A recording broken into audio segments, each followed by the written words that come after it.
Kia ora, I'm Ria Hall and you're watching the AU Review. Well, welcome to Sydney. Thank you.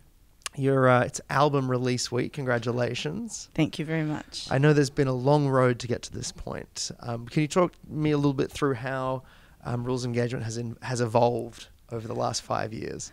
So I suppose from its inception, it started from a conversation in Wellington with my then producer, Ricky Gooch, who's from a wonderful band called Trinity Roots. And we basically just talked about, over a feed, of course, talked about possibilities for music, and he suggested a concept album. So I came up with something immediately, and Rules of Engagement is the product of that. And it's evolved over time. There's been a little bit of water under the bridge since, and but it's a good thing. And now I've kind of resolved my musical self in the product that everyone hopefully will have a listen to.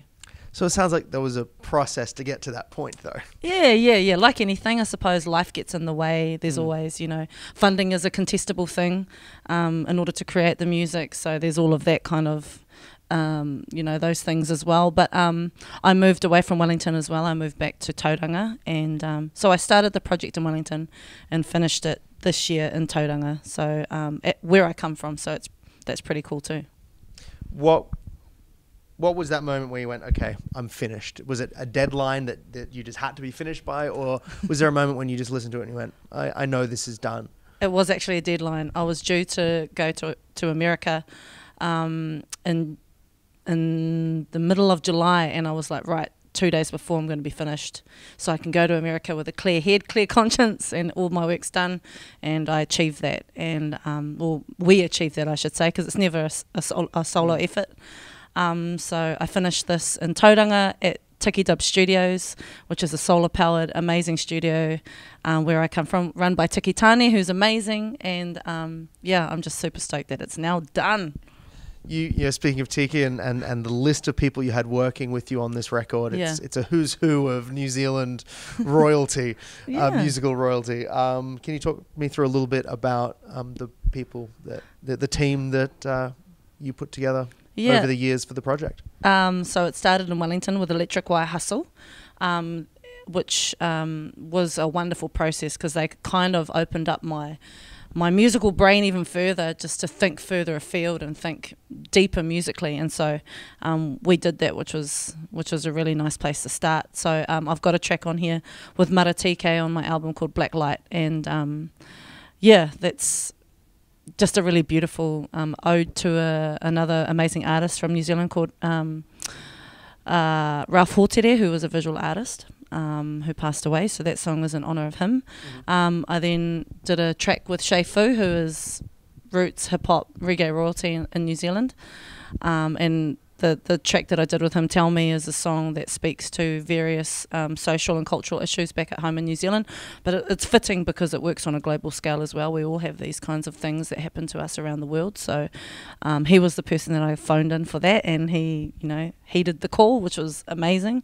I worked on Barely Know with Kings, who was an incredible producer, rapper, songwriter, out of Auckland. We recorded Barely Know in his studio, which is based on his marae, which is a cultural hub for Māori people. So I thought that was quite cool. So that was an amazing experience. And Lawton Kora, who is of the Kora band fame, he co-wrote, co-produced Forever, which is another track on the album, features on it, and is incredible as per usual. And then of course Tiki, who did so many beautiful sonic things on the album. So I'm just, amazing. Stoked. There's a lot of themes that run through the record. I know in the kind of the mission statement, so to speak, it's talking about love and war and those sort of contrasting sides. Did you go into the album knowing that that's what you wanted to focus on thematically? Yes. So from the outset, as soon as I was convicted by the theme for the album, I have never strayed. It's always been that, even in the 5 years that have passed. I've probably only really worked on it full time on the project for 1.5 to 2 years. Life gets in the way as it does. But yeah, I've never strayed from the path I've stayed staunch to it, and you can hear it in the music, and you can hear its strength and resolve, I suppose you could say. And I've tried my best to portray strength and resolve throughout the course of the album from start to finish. And that's a voice that extends to your collaborators as well, and the voice that opens the record, and others that find its way through it. So it's not just you spreading this message, it's this group of people that you've surrounded yourself with. That's right. And I've got to pay mention to the man that opens up my entire album, Te Kahu Pakea Rolleston, who is an incredible slam poet out of New Zealand, who thinks very much on a similar level to me, and it just was a perfect fit to have him involved. And he was in the studio for less than an hour doing his thing, and then he was done. So just a huge shout out to him as well, bringing his creativity and his vibe to the album that sets the tone of the whole thing. So yeah, stoked. Yeah, it does. It's a great way to ease you in that opening minute.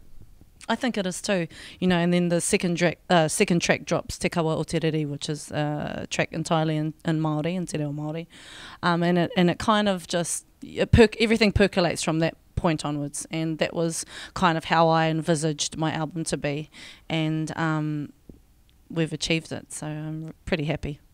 Well, congratulations on the record. Thank you. The day that this will air, this is it's now available. So awesome. Go to your local record store, retailer, digital or otherwise, and grab a copy. Actually, there's one thing, the album cover. Can you tell me a little bit about that? It's such a striking image. Thank you.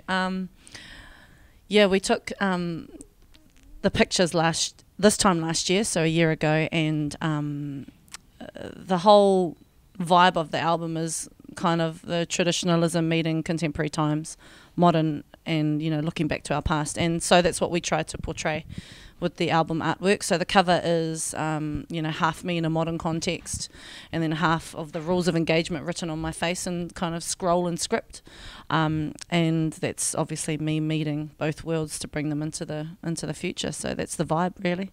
Yeah, and as the opening song does, obviously the opening track does, the album cover really sets that tone as well. Thank the past you. meeting the present, which I think you've done beautifully. So thank you. Congratulations again, and thanks for joining us today. Cheers. Thanks for having me.